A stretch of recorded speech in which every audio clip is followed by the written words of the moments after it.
So I came into this thing a little backwards to where it's at now. Whereas, and I'm not knocking, you got a lot of younger cats as everything's evolved. Like if you look at the country rap scene now, like I said, it's a lot more hip hop based, a lot more rap, a lot more bars, a lot more stuff like that. Well, when I came in, I had no musical background, no musical anything. I just knew I could tell stories. I learned to rap by doing that over 8 or 9 years. So now at this point in my life, I feel like I'm as good a rapper as anybody out there. Well, not as good. Like that's why I let Target and Simple Man and them they do it. Like I'm not. I know where my skill set stops. I'm just saying like it's not what it was 10 years ago. Like where everything just had to rhyme and then there was no cadence change, there was no tempo. So like I understand all that now, and it's like okay, cool. I can get down. I can bar people out if I need to. I can, but my forte is telling stories, and I think Yeah. that is because I grew up on country music and 90s hip hop when everything was off to the Story. principal. Everything. And they could have been corny. Everything. Off to the principal's office I go. Young MCs, a story. Man. Far side. When I went to school, I carried lunch in a bag, the apple for the Man. teacher because I knew I'd get a kiss. I always got Man. mad when class was Was dismissed. Like, dismissed. You right. know what I mean? And then go back to the. All right, this is a crazy jump because children's story from Slick Rick by far best story ever told Oh, on best on the story mic. ever told. Come on All now. right, That's the it official did, story of and hip then hop. you got then you got a couple toss ups with there's a few out, and I'm taking it from one spectrum to the other because my mind's playing tricks on me. Is one of the Oh, coldest stories hey, ever told. I the thought a movie coldest. should have been made. Like that No, they that could song have was made a a movie. movie. Yes. I mean, Man. it was Especially Bushwick Bill and last Willie year. D's verse. Well, yeah, Man, well, Bushwick said, and he said, last that's the man I year be and the seeing in my weekend. sleep. Then we triple beamed on him, dropping them up. Dropping them He said, motherfucking bees on them. The the more more I I swung, the swung, more the blood more flew. blood Then he flew. disappeared, and my boys And the boys disappeared too. disappeared too. Hell Oh, yeah, just bro. like a fiend. Wasn't even close to having it. I was like, that shit, those were songs, even though it did have one, but those are songs that did not, they didn't need videos because the story let you create the Yeah, you video. created. Yeah, you didn't need no video for none of that stuff back in the day. Really, And that it wasn't that's the big. thing. Yeah, it's so I never really put all this together on how instrument. And this is the first time I think I've said this, and so you're getting this first. Like I didn't know There we how go. instrumental music was at all until literally the last couple years. The first 10, 11 years I did this, I did it as a business. I was trying to make a living. I hear I you. saw I saw a target audience. I saw something that had never been done, and we did it.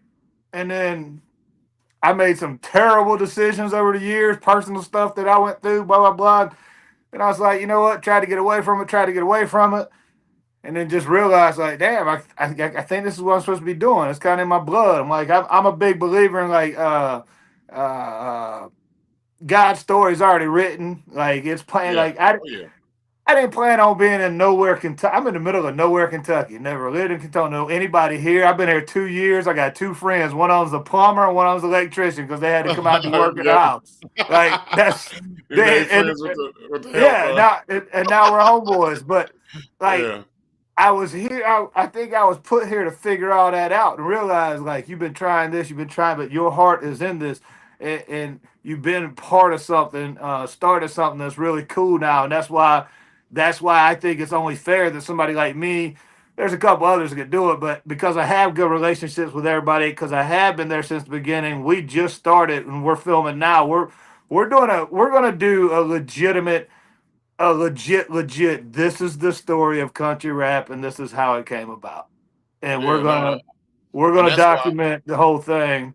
that's why I'm talking to you. I want to talk to. I actually have an interview with Hard Target. I'm interested. I'm gonna be honest with you. Like for me, this was me watching you guys, and it actually took me back. Like I'm watching you guys do this rap stuff, and it's like you saying before, the rap. Some of this new rap is like, what the am I Yeah, listening to?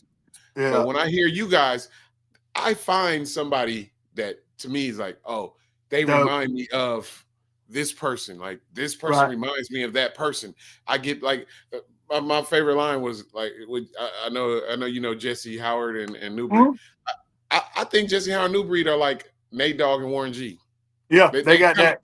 they got that vibe. Like I told Jesse, I said, hey, you guys should redo Regulate. Yeah. No, Just as a like a remix song, like or take the beat, like flip the beat hold a on, little hold on. bit No, and like do it regulates. I remixed that about 4 months ago. So no, Did you? Hey, hey, no, I hey, just did a freestyle beat to the freestyle to the beat. But yeah, they could do stuff like that. And that's kind of like I know you and I appreciate you doing the reactions, but I think that's one thing a lot of people don't realize. Mike Sons and I have a whole ass album coming out, and it's legit. do It's you? to me, it's on like some, it's on like some country ass like do or die Pope Pimp Project Pat me telling Oh, okay. preacher stories throughout. Like it's I don't know, it's wild. Dude can sing. He's Okay. got like this country Hey, Jodeci twang. Like cigarettes and Monte Carlos is banging, bro. yeah, right, right. Dude, that's a banger, bro. That's And, fire. and, and that's why I told him, I was like, we got something really unique here where you've got that skill that has never even been close to sniffed in this genre, that real R&B type feel over the I feel you. country undertone beats. And I, then, that's crazy. You're right though, because when I watched that, I was like, damn, his singing ain't like he's not as country as everybody else with his singing. right. You're right. His singing is more R&B ish. You're right Yo, about that. it's so funny because how the internet works and how this business works. So we were mutually introduced between my business partner and one of his homies probably like 6 months ago on the internet. One of those, hey, let's work. What's up? How you doing? Blah blah blah. And I'm Yeah. like, I'm wrapping up this album. I was looking for a track, this, that, and other. And so Mike sends me that hook. He's like, hey, you want to do this song with me? I'm like, bro, that shit's super fire. I was like, yeah, I'll do that for sure. Yeah. And this is what's cool. Like a lot of people are too big. Like I'm at a point where it's about the music, it's about the song, it's about what works best. So what people need to realize. So he says, you want? I was like, yeah, for sure. And then they said, hey man, we're trying to get Mike out there, and you've got. I mean, because he's brand new and he's trying. He's like, you got to follow, and